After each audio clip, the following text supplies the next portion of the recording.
அன்பான நேயர்களே, இப்பொழுது நாம் எடுத்துக்கொண்ட பொருட்களின் அளவுகளை பார்க்கலாம். சிற்றரத்தையை நேரடியாக பயன்படுத்தாமல் 10 கிராம் அளவிற்கு சிற்றரத்தையை எடுத்து தூள் செய்து எடுத்துக்கொள்ளவும். சிற்றரத்தை பொடி 10 கிராம், எலுமிச்சை இலை 10, தேங்காய்பால் 100 மில்லி, பச்சை மிளகாய் 5 கிராம், மிளகு பொடி 5 கிராம், பனை வெல்லம் 25 கிராம், உப்பு தேவையான அளவிற்கு, சிறு வெங்காயம் 50 கிராம். அத்தனை பொருட்களையும் தனித்தனியாக நாம் எடுத்து வைத்துள்ளோம். நாம் சிற்றரத்தை எவ்வாறு பொடி செய்து எடுத்து வைத்தோமோ அதேபோல் தேங்காயும் நன்றாக அரைத்து எடுத்து பாலாக வைத்துள்ளோம். அடுத்ததாக எலுமிச்சை இலைகளை சிறு சிறு துண்டுகளாக நறுக்கி எடுத்து வைத்துள்ளோம். இப்பொழுது நாம் கடுமையான சளி மற்றும் இருமல் தீருவதற்கான மருத்துவத்தை செய்ய போகின்றோம். முதலில் 100 மில்லி நீரை நன்றாக காய்ச்சவும்.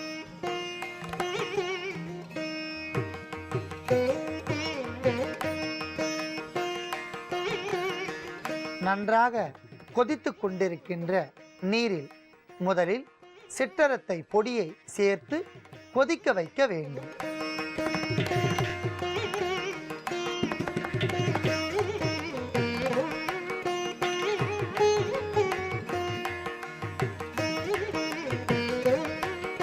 அடுத்ததாக சிறு வெங்காயம்,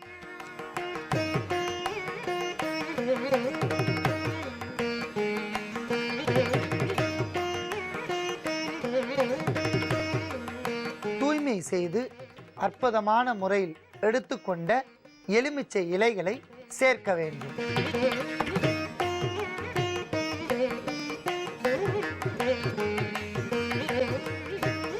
அடுத்ததாக மிளகு பொடியை சேர்த்து மீண்டும் நன்றாக கொதிக்க வைக்க வேண்டும்.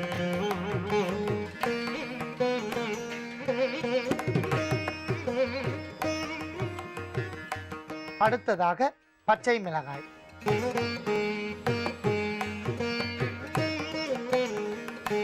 பனை வெல்லம்,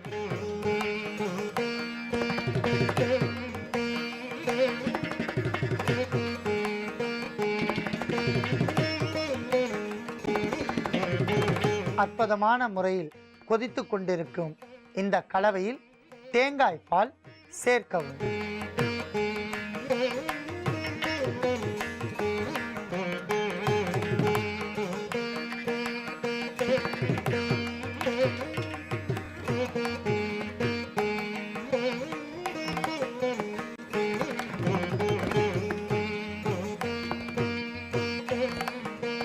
அடுத்ததாக சுவைக்காக சிறிது உப்பு சேர்த்து நன்றாக கொதிக்க வைக்கவும்.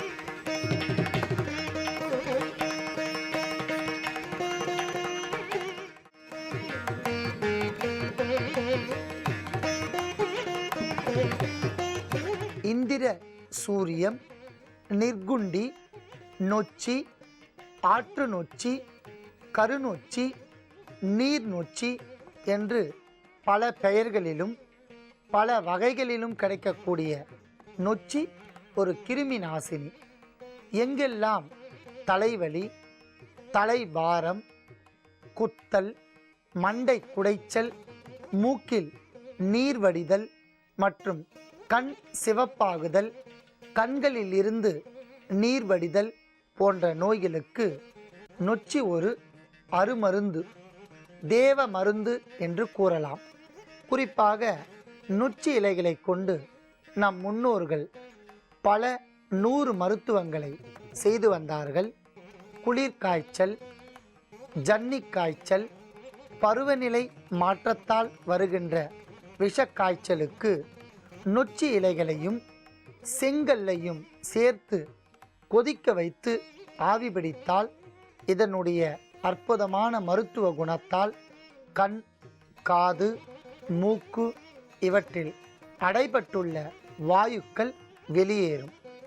சுவாசம் அற்புதமான முறையில் நடைபெறும். மூச்சுக்குழாய் பகுதியில் அடைந்திருக்கக்கூடிய அழுக்குகள் வெளியேறும்.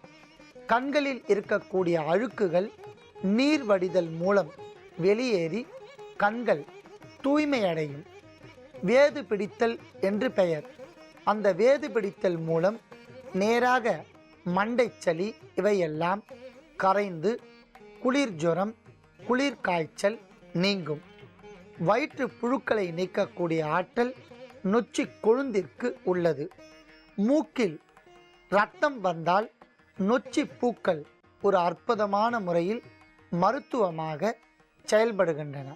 வாத வலி, ரொமாட்டிக் ஆர்த்ரைட்டிஸ் என்று அழைக்கக்கூடிய வாத வலி மற்றும் ஆஸ்டியோ ஆர்த்ரைட்டிஸ் என்று அழைக்கக்கூடிய கீழ்வாதம், முடக்குவாதம், முடக்குவாத ஜுரம் போன்றவைகளுக்கு நொச்சி ஒரு அருமருந்து.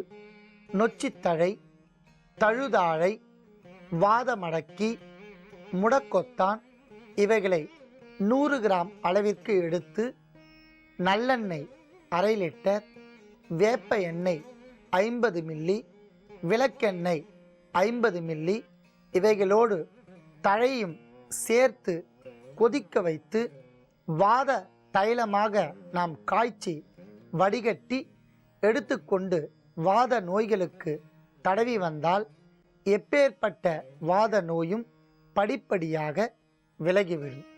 மற்றும் தலையில் அதிகப்படியான பாரம் இருந்தால் ஒரு கைப்பிடி அளவிற்கு நொச்சி இலைகளை வெந்நீரில் சேர்த்து கொதிக்க வைத்து உடலுக்கு குளித்து வந்தால் வாத ஜுரம், தலையில் ஏற்படுகின்ற நீர்க்கோவை, பீனிசம் இவையெல்லாம் நீங்கிவிடும்.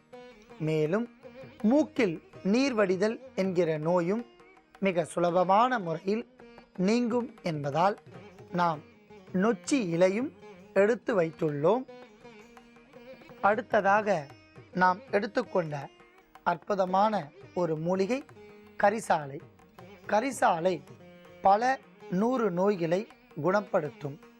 அதிகப்படியான கண் எரிச்சல், கண் பார்வை மங்குதல், கண்களில் புரையோடுதல், மூக்கில் நீர் சதாகாலமும் ஒழுகுதல், பீனிசம், உடலை காயகற்பமாக மாற்றுதல் போன்ற அற்புதமான மருத்துவ பணியை கரிசாலை என்கிற மூலிகை செய்யும். கரிசாலை இலையில் வைட்டமின் ஈ சத்தும் தங்கச்சத்தும் இருப்பதால் நாம் கரிசாலை இலைகளையும் எடுத்து வைத்துள்ளோம். அடுத்ததாக நாம் எடுத்துக்கொண்ட பொருள் வாய் விலங்கம். வாய் விலங்கம் பல்வேறு வகையான நோய்களை தீர்க்கும். தலைவலி, தலைபாரம், தலையில் ஏற்படுகின்ற வீக்கம், கட்டி இவையெல்லாம் கரைக்கும் என்பதால் நாம் வாய் விலங்கத்தையும் எடுத்து வைத்துள்ளோம். அடுத்ததாக நாம் எடுத்துக்கொண்ட பொருள் சுக்கு. சுக்கு ஒரு கிருமி நாசினி.